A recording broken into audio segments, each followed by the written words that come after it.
भारत माता की भारत माता की वंदे वंदे धरती माता की नर्मदा मैया की जय हर हर महादेव ए बाजू में महादेव बैठा थे याद तो करवा पड़े ने आज नर्मदा खांड उद्योग आ वार्षिक साधारण सभा में अपने वच्चे उपस्थित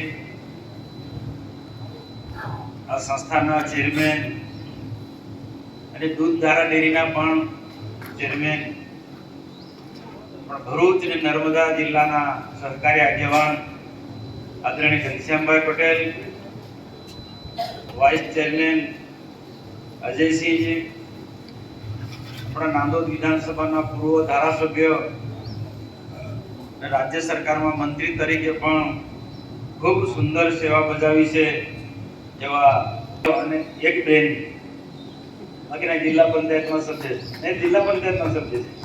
આ બે નામાંકિત અધિકારી છે આપણા. એટલે બહેનોને પણ મીટિંગમાં લાવો. મોદી સાહેબ સરપંચમાં 33%, તાલુકા પંચાયતમાં 33%, જિલ્લા પંચાયતમાં 33%, ને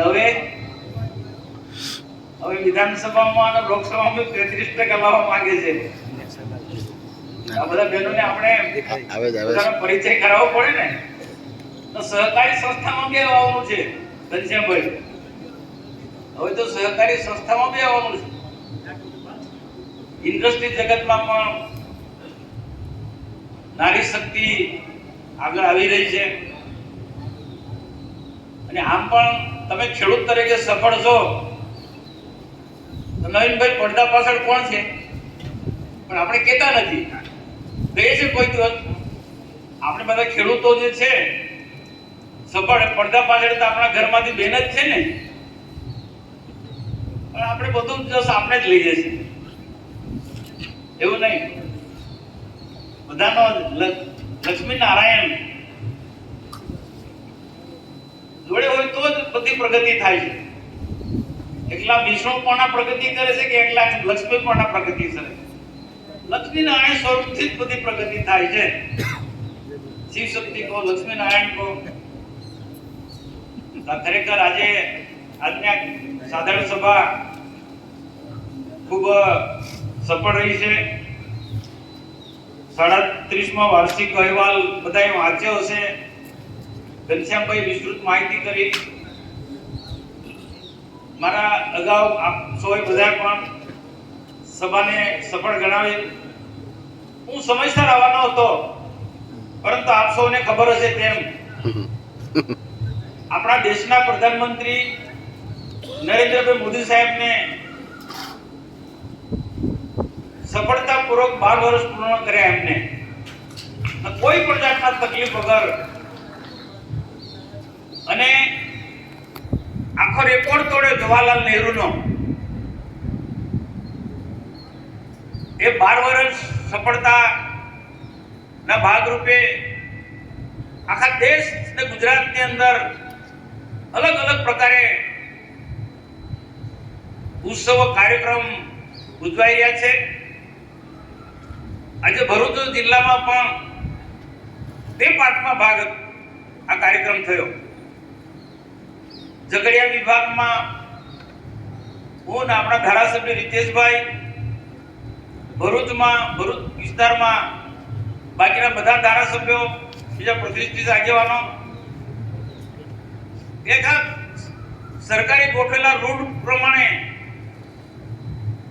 અલગ અલગ કાર્યક્રમો આજે પૂર્ણ કરીને આજે અહીંયા પણ આવું હતું. ઘનશ્યામભાઈનો આગ્રહ હતો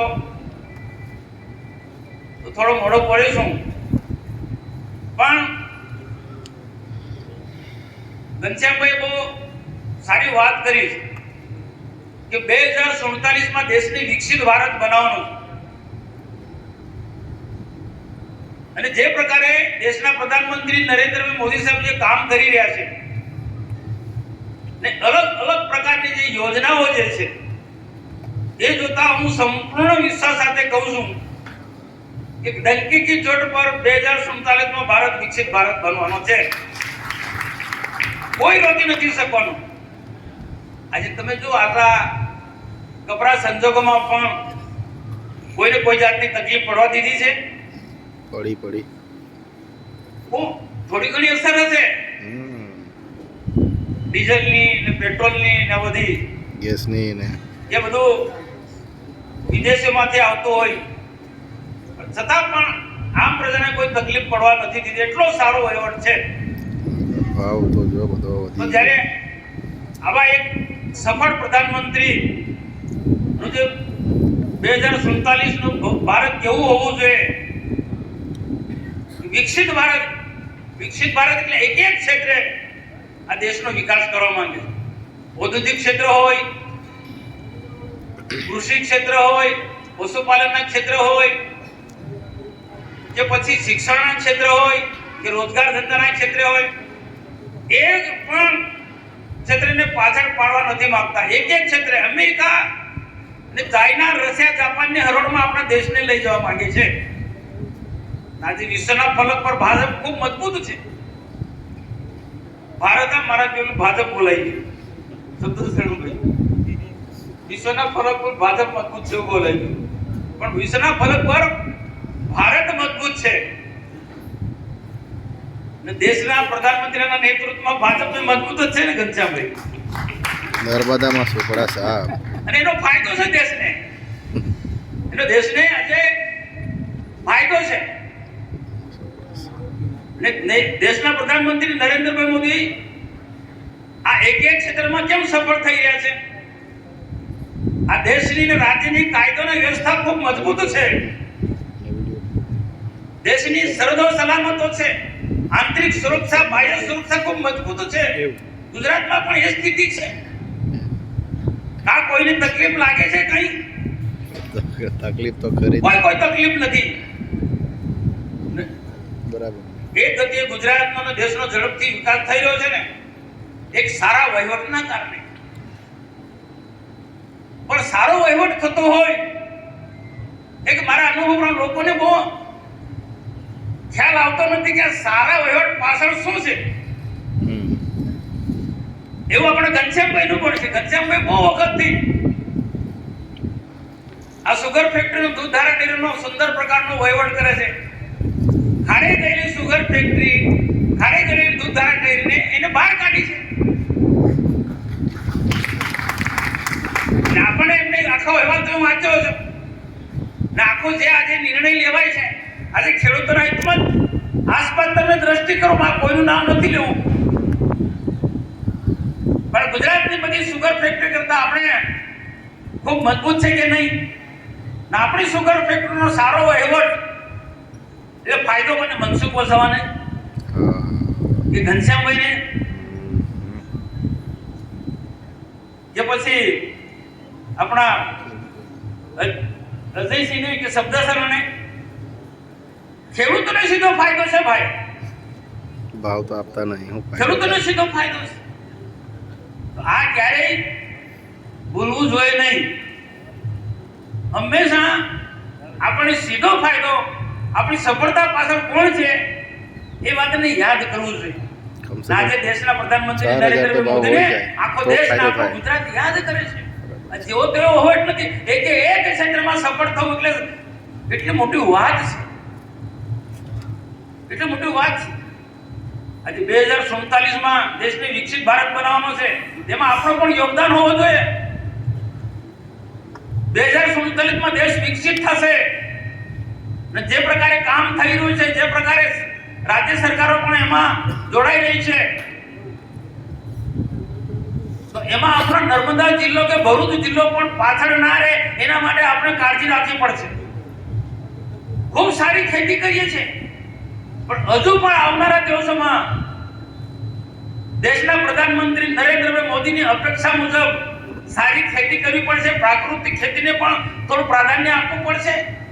સહકારી ક્ષેત્રમાં પણ વર્તમાનમાં જે સ્થિતિ છે એના કરતા વધુ આપણે આગળ જો ડગલા ભરવાના છે સહકારી ક્ષેત્રમાં. અને આજે નરેન્દ્રભાઈ મોદીની સરકારે ભારત સરકારમાં સહકાર વિભાગ નહોતો પેલો ભારત સરકારમાં. આજે ભારત સરકારમાં સહકારી વિભાગ હોવો જોઈએ ને એના સહકાર મંત્રી અમિત શાહ જે સહકારના કી કહેવાય, કીડો કહેવાય, એ આજે સહકાર મંત્રી છે. તો દેશના ખેડૂતો અને સહકાર ક્ષેત્રે જોડાયેલા લોકોને સીધો ફાયદો જ છે. અને હજુ આવનારા દિવસોમાં સહકારી ક્ષેત્રને ભારત સરકાર અને રાજ્ય સરકાર ખૂબ મજબૂતથી આગળ લઈ જવાની છે. એનો સીધો ફાયદો આપણે બધાને થવાનો છે. કૃષિ ક્ષેત્ર હશે, સહકારી ક્ષેત્ર હશે, એમાં પણ હજુ આપણે પ્રગતિ કરવાની છે ને તમારો બધાનું યોગદાન હોવું જોઈએ. એમાં બધાનું જ યોગદાન હોવું જોઈએ.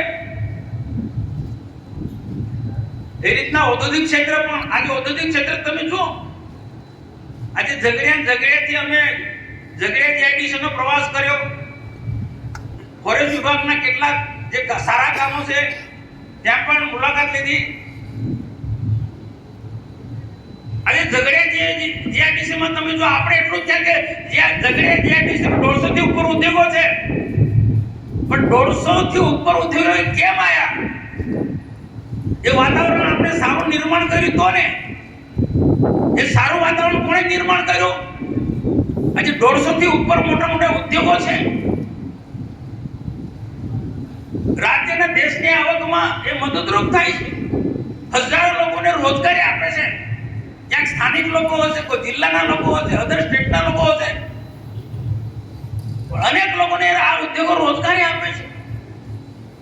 આ સ્થિતિનું નિર્માણ કોણે કર્યું? નરેન્દ્રભાઈ મોદીની સરકારે કર્યું છે. છાસ લેવા જવું દોડી હંતાડવું નહીં ચાલે. આ સુગર ફેક્ટરી ચાલુ થઈ હોય ને સફળતા પ્રાપ્ત થઈ ઘનશ્યામભાઈ, એ ભારતીય જનતા પાર્ટીની સરકારના કારણે થયું. એ સ્વીકારો પણ માનવો પડે. એ રીતના દુધારી બીજેપી સહકારી ક્ષેત્ર ખૂબ મજબૂત છે. સરકારનો આશય ખૂબ સારો છે. ખેડૂતના હિતમાં સહકારી ક્ષેત્ર પણ કામ કરી રહ્યું છે. તો ઔદ્યોગિક ક્ષેત્રે પણ ખૂબ પ્રગતિ કરી રહ્યા છે. પાનોલી ઇન્ડસ્ટ્રી હોય, અંકલેશ્વર હોય, દહેજ હોય, તમે વિચાર કરો. આગ્રહ આપણી દ્રષ્ટિ કરીએ છે સરકાર કેટલું સુંદર કામ કરે છે. સારા ઉદ્યોગો ચાલે તો રાષ્ટ્રીય આવકમાં વધારો થાય છે. અને આવનારા દિવસોમાં આ ખ્યાલ રાખવો જોઈએ કે જંબુસરમાં બલ્બ પ્લાન્ટ આવી રહ્યો છે. એના કારણે હમણાં જે ઉદ્યોગો છે ને એમાં હજારો ને લાખો લોકોને રોજગારી મળે છે. એના કરતા ડબલ ને ડબલ રોજગારી અહીંયા મળવાની છે જંબુસરમાં. પણ એના માટે પણ આપણે આપણા છોકરાને તૈયાર કરવા પડે. શિક્ષણ પર નરેન્દ્રભાઈ મોદી ખૂબ ભાર મૂકે છે. સારી ખેતી કરવી છે, સહકારી ક્ષેત્રમાં અનેક રીતના કામ કરવું છે, ઉદ્યોગો પણ સ્થાપિત કરવા છે અને હર હાથ તો કામ આપવાની વાત કરે નરેન્દ્રભાઈ મોદી. સરકારની જવાબદારી છે. સરકાર છટકી જવા માંગતી નથી. 2047 સુધીમાં હર હાથ તો કામ એક વ્યક્તિને કામ આપવું છે, રોજગારી આપવી છે, કોઈને બેકાર નથી રાખવો. એ વચન સરકાર આપી રહી છે. પણ એ ક્યારે શક્ય છે? સરકારની સાથે આપણે પણ તેટલી મહેનત કરવી પડશે. આ મોટા મોટા ઉદ્યોગોની અંદર આપણે આપણા દીકરા દીકરીને સારું શિક્ષણ આપીશું, ઉદ્યોગોને અનુકૂળ શિક્ષણ આપીશું. એ પ્રકારનું એની આઈટીઆઈ માંડીને જે પણ ઉદ્યોગને લગતા એને અભ્યાસ કરાવીશું તો આ ઉદ્યોગોમાં એમને નોકરી મળવાની છે. બાકી તમારી પાસે જે જમીન છે, આપણી પાસે કોઈ જાદુ લાકડી ખરી? કોઈની પછી અજયભાઈ 25 એકર શબ્દસરણ 25 એકર છે તો 50 એકર થઈ જાય એવું ખરું કઈ? નોકરીની વાત પટેલ સાહેબ છે એવું કઈ? નોકરી ના, કમલેશભાઈ પાસે હોય તો કહો. આઈટીઆઈ કર્યો, નોકરી નથી આપતા. 25 એકર જમીન હોય તો જાદુ લાકડી સમજણ 25 એકર ના બદલે 50 એકર થઈ જાય એવું ખરું? મનસુખ વસાવાની વાત નથી છે એવું. ભાઈ. તો મગજમાં ફિટ કરજો કે જમીન તેની તે છે. કુટુંબ પરિવારમાં સભ્ય સંખ્યા વધતી જશે તો આવનારા દિવસોમાં જમીન કેટલી આવશે ભાગે. તો જીવવું કઈ રીતના? આપણે તો બિલકુલ હમણાં વેલ સેટ છે, સારું જીવન જીવે છે. તો ભવિષ્યની પેઢી સારું જીવન જીવે એના માટે શિક્ષણ પર ખૂબ ભાર મૂકવો પડે. દેશના પ્રધાનમંત્રી નરેન્દ્રભાઈ મોદી શિક્ષણ પર ખૂબ ભાર મૂકે. શિક્ષણ એવું એટલે દીકરા નહીં, દીકરીઓ પણ ભણે એવું.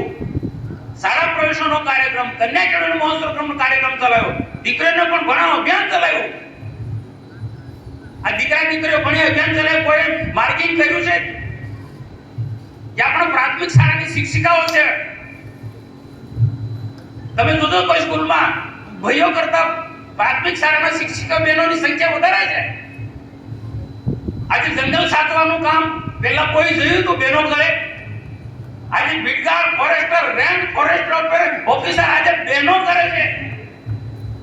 પોલીસ, પીઆઈ થી માંડીને અલગ અલગ સ્થાન પર આજે દીકરીઓ કરે છે. શાળા પ્રવેશોની સાથે સાથે કન્યા કેળવણી મહોત્સવ ચાલે ને એનું આ પરિણામ છે. તો આવનારા દિવસોમાં આ મોટા મોટા ઉદ્યોગોમાં આપણા દીકરા દીકરીઓને આજે ઇન્ડસ્ટ્રી છે ઝઘડિયામાં, કેટલી ઇન્ડસ્ટ્રીઓમાં બહેનો કામ કરે છે, બહેનોને રોજગારી આપે છે. ક્યાંક લેબરમાં અથવા જેવું શિક્ષણ દેવું, પણ આપણા બાળકોને આપણે સારું શિક્ષણ આપીશું, ઉદ્યોગોને અનુકૂળ આપણે શિક્ષણ આપીશું, તો અહીંના જિલ્લાના લોકોને, ભરૂચ જિલ્લાના, નર્મદા જિલ્લા આસપાસ, વડોદરા કે સુરત જિલ્લાના આસપાસના દીકરા દીકરીને આપણે આપણા ઉદ્યોગોમાં કામ મળીશું, નોકરી અપાવીશું. અને વધારે મહેનત કરે તો કી પોસ્ટ પર આપણે લઈ જઈ શકીએ છીએ. તમે કોઈ સ્ટડી કરી છે? આપણા વિસ્તારની અંદર મોટા મોટા ઉદ્યોગો છે ભરૂચ જિલ્લામાં, પણ કી પોસ્ટ પર સ્થાનિક લોકો કેટલા? 1% પણ નથી. આપણે દેખાય નથી, ઈર્ષા નથી. આપણા ત્યાં ઉદ્યોગો છે પણ કી પોસ્ટ પર ખરા 1% પણ નથી. પછી સેકન્ડ નંબરની પોસ્ટમાં કેટલા લોકો છે? 3% લોકો છે. એન્જિનિયર હોય, જુનિયર એન્જિનિયર, આવા. તો આવી કી પોસ્ટ પર જવા માટે પણ શિક્ષણ પર ભાર મૂકવો પડશે. કદાચ મારી વાત એકદમ ફિટ ના થાય બધાને, પણ ફિટ કરવી પડશે. 2047 માં દેશને વિકસિત ભારત બનાવવો હોય તો બધાએ મહેનત કરી, સારી ખેતી કરો ને સાથે સાથે પશુપાલનનો વ્યવસાય પણ સારો કરો. એમાં પણ હજારો લોકોને રોજગારી મળે છે, હજારો લોકોને. વધુ કરતા આ ઉદ્યોગોમાં બધાને નોકરી અપાવી હોય, ઉદ્યોગોને અનુકૂળ શિક્ષણ આપણા લોકોને. અંગ્રેજી ગણિત પહેલા ધોરણ પરથી મહેનત કરવી પડશે, પહેલા ધોરણથી. અને હું આગળ વધીને કહું, સરકારી નોકરી મેળવી હોય આજે બહુ મુશ્કેલ કામ છે. સરળતાથી સરકારી નોકરી નથી મળતી, બહુ હવે મુશ્કેલ છે. અનેક પ્રકારની પરીક્ષાઓ આપવી પડે ને એમાં પાસ થાય એટલું નહીં, એમાં મેરિટ ઊંચું આવે તો સરકારી નોકરી મળે છે. સરકારી નોકરી મેળવવા માટે પણ તમારે સખત મહેનત કરવી પડશે. આપણે શું કરતા હતા અત્યાર સુધી? આઈસી પટેલ સાહેબ તો શિક્ષક પેલા પ્રિન્સિપાલ બે હતા. આપણું બાળક 10મા ધોરણમાં આવે ને 11મા આવે ત્યારે મહેનત કરીએ, 60% આવે. 10મા 60%, 12મા 60%. ત્યાં સુધી કેટલું પાણી વહી ગયું હોય. પણ હવે સમય બદલાયો છે. બાલ મંદિરથી મહેનત કરવી પડશે. અને 1 થી 8 ધોરણ પ્રાઇમરી શિક્ષણ એ પણ મજબૂત હોવું જોઈએ. તમારો મકાનનો પાયો મજબૂત હશે તો ઉપર 3-4 માળ લઈ જશે તો કોઈ તકલીફ ના હોય. શિક્ષણમાં પણ એવું છે. શિક્ષણનો પાયો મજબૂત બનાવો. તમારા દીકરા દીકરીઓને, ખેડૂતના દીકરા દીકરીની વાત કરું છું, અને ખેડૂતના દીકરા દીકરીને પણ તમારે સરકારી નોકરી અપાયો હોય, કોઈને ક્લાસ 2, ક્લાસ 1, ઓએનજીસી, રેલવે, આવા અલગ અલગ ભારત સરકારના શાખામાં નોકરી અપાવી હોય તો સખત મહેનત કરવી પડશે. અમને ખબર છે કે મારી પાસે ભલામણ માટે આવે છે, પણ હવે તો જમાનો આવ્યો તો પારદર્શક વહીવટ. પારદર્શક વહીવટ એટલે કોઈ લાભ નહીં. બરોબર છે ને? જેનું જેવું શિક્ષણ હશે, જેની ક્ષમતા હશે એ પ્રકારની નોકરી મળવાની. જેનું ઊંચું મેરિટ હશે એની નોકરી મળવાની છે. કોઈની લાગવગ નથી ચાલતી ને જરૂરી પડશે. તો આ પરિસ્થિતિને ધ્યાનમાં રાખીને શિક્ષણમાં પણ આપણે ખૂબ ભાર મૂકવો પડશે. નાજે બધા મિત્રો છે, ખેડૂત ભાઈ બહેનો છે, ઘનશ્યામભાઈ ને અમે બધાએ એક નર્મદા જિલ્લા આદર્શ ગામ સેવા સમિતિની રચના કરી છે. ફક્ત આદિવાસી જ નહીં, બધા જ લોકો, કેટલીક સમાજના અંધશ્રદ્ધા, કુરિવાજો, ખોટા વ્યસનો એ દૂર કરી અને સારું શિક્ષણ મળે, આદર્શ નાગરિક બને, આદર્શ ગામ બને, આદર્શ જિલ્લો બને. આમ પણ નર્મદા જિલ્લો, આ બહુ ઓછા લોકોને ખબર છે, નર્મદા જિલ્લો અતિ પછાત જિલ્લો ગણાય છે. આ કોઈને ખબર છે? કીધું તને મવડાનો દર. આ કોઈને ખબર છે નર્મદા જિલ્લો અતિ પછાત? અરુણને ખબર છે? તમને અરુણભાઈ તો ખબર હોય. ભરતભાઈ તમને ખબર છે ને? આ નર્મદા જિલ્લો અતિ પછાત જિલ્લો છે. ગુજરાતમાં 2 જિલ્લા અતિ પછાત જિલ્લા, એક દાહોદ જિલ્લો અને નર્મદા જિલ્લો. અત્યારનું એક કરનો કલંક છે. એમાંથી પણ બહાર નીકળવું પડે ને. એમાંથી બહાર નીકળવા માટે આદર્શ ગામ, આદર્શ સમાજ, આદર્શ નાગરિક બનાવવાને અમે પ્રયત્નો કરી રહ્યા છીએ. એટલે સ્વાભાવિક છે કે બધી પ્રકારના જે પણ સુધારા વધારા કરવાના છે ત્યાં ધ્યાન આપવું હોય ત્યાં ધ્યાન આપવું પડે. તો કેટલાક અંધશ્રદ્ધા છે, કુરિવાજો છે, કેટલાક વ્યસનો છે. હવે વ્યસનો આપણે શું કરીએ છીએ? એટલા દારૂને એટલું જ વ્યસન કરીએ છીએ. તમાકુ, ગુટખા, ઈ સિગરેટ, હવે તો કેટલી જાતની સિગરેટો નીકળી છે. હા બરાબર છે. હવે ડ્રગ્સ પણ ચાલુ થઈ ગયો. આઈસી પર હું બોલવાનો નતો ને હું બોલું તો વિડિયોના સમાચાર બની જાય નતો બોલવાનો. પણ તમે કીધું આ બધી બાબતો સાવધાન રહેવું પડશે. તમારા દીકરા દીકરીઓ શું કરે તમને ખબર ના હોય. આ કાળજી રાખવી પડશે. એટલે આ મંડળની મેં રચના કરી. આદર્શ ગામ, આદર્શ જિલ્લો, આદર્શ ગામ, આદર્શ નાગરિક નું ઘડતર કરવાના છે. આપણે કોઈ મુશ્કેલ કામ નથી. તમારા બધાનો સાથ સહકાર હશે તો એમાં સફળ થઈશું. આ બધી મહેનત એટલા માટે 2047 માં દેશ વિકસિત થવાનો, ત્યારે આપણો નર્મદા જિલ્લો પણ એની વિકાસની સાથે જોડાય એના માટેની અમારી મહેનત છે. એટલે કેટલા બધા અંધશ્રદ્ધા, કુરિવાજો આ બધું દૂર કરવા પડશે અને બધા વ્યસનો દૂર કરવા પડશે. એ બધા વ્યસનો દૂર કરવા પડશે. આપણે કહીશું એટલે બધા વ્યસનો રાતોરાત દૂર નથી થઈ જવાના. એટલા માટે ક્યાંક થોડું ઘણું આપણે જે આપણા વાતમાં આવે તેને સમજાય છે. ના, આપણે થોડું છોડી દેવું પડે. હવે મેં આગળ નથી બોલું, હું બોલું તો મીડિયામાં સમાચાર બની જાય. નહીં તો એવું નથી. મેં એક જગ્યાએ એવું કીધું કે ઇંગ્લિશ દારૂ બંધ કરો અને બહોળાનો ચાલુ કરો. એવું નથી કહ્યું મેં એવું નથી. ઘનશ્યામભાઈ તમારી જોડે, પ્રકાશભાઈ, મેં ડોલરમાં એવું કહ્યું કે ઇંગ્લિશ જે દારૂ આવે છે, હું ભારત સરકારનો મંત્રી હતો, આ ફેક્ટરીની મુલાકાત લીધી છે, કઈ રીતના આ દારૂ બને છે. આપણે લાગે ઇંગ્લિશ પથરો, ઇંગ્લિશ દારૂ ભાઈ એક નંબરનું કેમિકલ ને એને સ્ટ્રોંગ કરે. આપણને લાગે દારૂ બહુ સ્ટ્રોંગ છે, કશું કઈ નથી. એ દારૂ પીવાથી એ શરીર ખતમ થઈ જાય. એ ઇંગ્લિશ દારૂ કોને કહેવાય? જે દ્રાક્ષ બદામમાંથી જે બનાવે અને બહુ મોંઘો હોય. આપણે તમારા સુધી તો બોટલ બી ના આવે કોઈ. એ મોટા લોકો સુધી જ પહોંચે. આ જે દેખાદેખીનો છે ને મહારાષ્ટ્રમાં ઠેર કંપનીઓ, ઉદ્યોગો છે. આ સુગર ફેક્ટરી ટક્કર મારે એવા ફેક્ટરી છે. હવે એ શું કરે? હવે તો કેટલીક જગ્યાએ ભરૂચમાં જે રિપોર્ટ મળ્યો 19 જગ્યાએ આવી ફેક્ટરીઓ છે. કેમિકલ વાળો દારૂ જે પીવાથી કેટલા ગામો મારી પાસે આંકડા કેમ આવી છે કે જુવાન દીકરા મરી જાય છે, જુવાન દીકરીઓ આજે વિધવા બની છે. આ રોકવાની કોની ફરજ છે ભાઈ? આ સાચી વાત કહેવાની કોની હિંમત હોય? બધાની હિંમત હોય છે. એટલે મેં ત્યાં એવું કહ્યું કે આ ઇંગ્લિશ દારૂ જે સમાજને ખતમ કરી નાખે છે, યુવાનીને ખતમ કરી નાખે છે, અનેક પ્રકારના રોગો ઊભા કરે, એવું બંધ કરો. અને કદાચ કેટલાક લોકોનો એવો પ્રશ્ન, ભાઈ મારે દેવમંગરા જવું માતાજી ભોગ ધરાવવા, અથવા ગામમાં કોઈ ઘણા બધા એકલો ને આદિવાસી સમાજ ને ઘણા સમાજ કોઈનો કોઈ રીતના એમના દેવી દેવતાને કઈ ભોગ ધરાવો હોય તો શું કરવું પડે? ત્યારે મેં છૂટ આપી કે આપણા બાપ દાદાઓ મહોડાના દારૂનો ઉપયોગ કરતા હતા. મીડિયાવાળા એવું ચલાવ્યું કે મનસુખભાઈ ઇંગ્લિશ દારૂ બંધ કરી ને મહોડાનો દારૂ ચાલુ કરવાની વાત કરી. એવું નથી કહ્યું મેં, એવું નથી કહ્યું. અને તેમાં આ પાર્ટી વાળા આખો મુદ્દો ખોટો ચલાવ્યો. એમને તો સાચી વાત ગમતી નથી, એટલે તો ખોટું ચલાવ ઠોકામ ઠોક કરવું છે. મેં બહુ કષ્ટ માંગતો, આખો વિડીયો માંગતો, સાંભળો તો ખબર પડે. નવીનભાઈ, તમે જાણો છો આપણે કેટલા, હું 30-40 વર્ષથી કોઈ જાતનું વ્યસન નહીં, કોઈ જાતનું એ નહીં. એટલે બધા લોકોને જે વ્યસન મુક્ત થાવ આખું અભિયાન ચલાવતો, ત્યારે હું એવું કહેતો હોય કે ઇંગ્લિશ બંધ કરો ને મોવડો ચાલુ કરો. હું ના કહું. કેટલાકને આદત જ પડેલી છે. કોઈ માતાજીના નામે લઈ જવા માંગતો હોય, આ ધાર્મિક સાથે કોણ ભાઈ ચેડા કરે? ત્યાં મેં કેવું કે આવી જગ્યાએ ક્યાંક છૂટછાટ અપાય. કાકા કીધું તો એને વાત કરી છે, કીધું તો ને એટલી પણ છૂટછાટ નહીં મળી જવું. પણ છતાં આજે તમે માનો છો ગમે એટલું તંત્ર એ કરે કે મીડિયા વાળા ઉદાસ હતા છે પણ અટકવાનું છે, જે નથી અટકવાનું નથી અટકવાનું. પણ આપણા પ્રયત્નો કરે બ્રેક તો થોડી વાગશે ને. કાકા વાત કરી હતી ને, આજે અસર થઈ છે.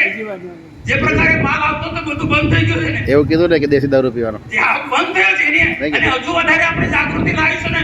આ તમારા એક કામમાં કાળજી રાખવી પડશે. એકલા ઘનશ્યામભાઈ, મનસુખભાઈ એ શબ્દ સરળ એકલા નહીં, બધાએ કાળજી રાખવી પડશે. આપણા દીકરા દીકરીઓ, આપણા યુવાન દીકરાઓ અવડા પાટે રવાડે કરે આપણને ખબર નથી. ખબર નથી, એની સારું શિક્ષણ મળવું જોઈએ. આ વ્યસનોમાંથી મુક્ત કરવો પડે. આ ગુટકાના નામે, ઈ સિગરેટના નામે, ઈ સિગરેટ અમારા કેટલા સાથેના મિત્રો કે ઈ સિગરેટ પીએ, ચાલુ કાર્યક્રમમાં સિગરેટ પીવા નીકળી જાય, એટલે ખબર ના પડે આ કેવી સિગરેટ પીએ. ધીરે ધીરે ખબર પડે. હું એવા લોકોને બી કહેતો ખુલ્લો પડું, મારા હાથેવાળા પણ ટીકા કરું છું, ભાઈ મારે હાથેવાળો પણ વ્યસન મુક્ત થવો જોઈએ. એ વાત તો બરોબર જ છે. અને હું પણ એ પણ વાત કરું છું, દેશના પ્રધાનમંત્રીના નરેન્દ્રભાઈ મોદીના જીવનમાંથી પ્રેરણા લો. અને ભારતીય જનતા પાર્ટીના કાર્યકર્તા માટે ખાસ કહું, નરેન્દ્રભાઈ મોદી કેમ સફળ થયા છે એ પણ જાણવું જોઈએ. 4 વાગે જાગે, બ્રહ્મ મુહૂર્તમાં જાગી જાય. 4 થી 6 નો સમય જે છે બ્રહ્મ મુહૂર્ત. નરેન્દ્રભાઈ મોદી 4 થી 6 ના સમયમાં જાગી જાય, બધી પ્રવૃત્તિ કરે, પ્રાર્થના, નાવા ધોવાનું, અને 8-9 વાગે તો કાર્યાલય રાબેતા મુજબ ચાલુ થઈ જાય. 9 વાગે તો કાર્યાલય રાબેતા મુજબ ચાલુ થઈ જાય. આપણા ઘનશ્યામભાઈ એના પહેલા આજે 30 વર્ષ પહેલા એ પ્રકારનું જીવન જીવે છે. એ પ્રમુખ હતા, હું મહામંત્રી હતો. પાર્ટીના કામ માટે રાજુભાઈ રહેતા હતા, હું જતો હતો એમના ઘરે 8 વાગે પહોંચું. એના પહેલા એ ખેતર પહોંચી જાય. આપણે કેટલા વાગે જાય વગર, અને એવું નહીં કે ઉઠીને નાયા દેવા વગર ખેતર છે. ચૈતરભાઈ ચાલે, બીજું કોઈ ના ચાલે. તો આ દરેક વ્યક્તિએ એટલે સફળ છે. એમાં તમે બધા પણ હશો, ચૈતરભાઈ ચાલે, મોદી સાહેબ ની કે ઘનશ્યામભાઈ ની જેમ. બીજું કોઈ ના ચાલે. જે લોકોને આદત પડી લે, સૂર્ય માથે આવે, 12 વાગે 1 વાગે જાગે, એને શું કહેવાય? સૂર્યવંશી કહેવાય ને. હા ના, એક જ ચાલે, ચૈતરભાઈ ચાલે, હું જાહેર બીજું કોઈ ના ચાલે. આ બધા લોકોને શું કહેવાય? એમાં મારી હાથે ફરતો હોય, એમાં અજય હોય કે શબ્દ હોય કે બધાય લાગે. કિંગ ઓફ ભાઈ, સમાજને આદિવાસી સુધારવો છે તો પછી પહેલા ચૈતરભાઈ હાથેવાળાને સુધારવો પડે. વસાવા. કમલેશ, પહેલા હાથેવાળાને સુધારવો પડે. બસ. એટલે સૂર્યવંશીઓને